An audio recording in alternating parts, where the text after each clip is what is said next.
জুলাই সনদকে আপনি এড়িয়ে যাচ্ছেন, যে জুলাই সনদে বিএনপি সহ আমরা সবাই স্বাক্ষর করেছি।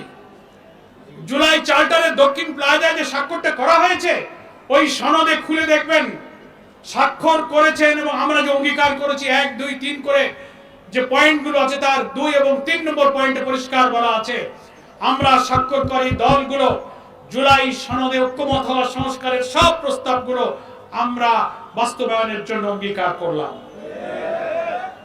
সংবিধান সংস্কার আদেশ হয়েছে, সেই অনুযায়ী গণভোটে কোটি কোটি মানুষ ভোট দিয়ে হাকে জয়যুক্ত করেছে।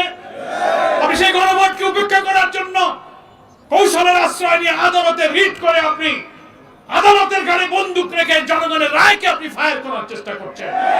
কেন আপনি সেই পথে চলে গেছেন? এখন আপনি পার্লামেন্টে এসে বলবেন ব্যাপারটা সাবজুডিস, তাই এখন আর আলোচনা হবে না, জুলাই সনদকে আপনি ঝুলিয়ে দেবেন।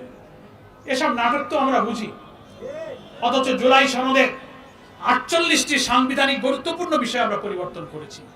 আপনার নোট অফ ডিসেন্ট আছে, কিন্তু গণভোটে যখন অনুমতি হয়ে গেছে, সেটা আপনার উচিত ছিল সংবিধান সংস্কার পরিষদের শপথ নিয়ে আপনি সেটা অনুমোদন করবেন, পার্লামেন্টে আনবেন। আপনি বললেন যে না, সংবিধানে এই শপথ নাই। মানে যার জন্য যেটুক কাজে লাগে সংবিধানে সেইটুক তার কাছে ভালো।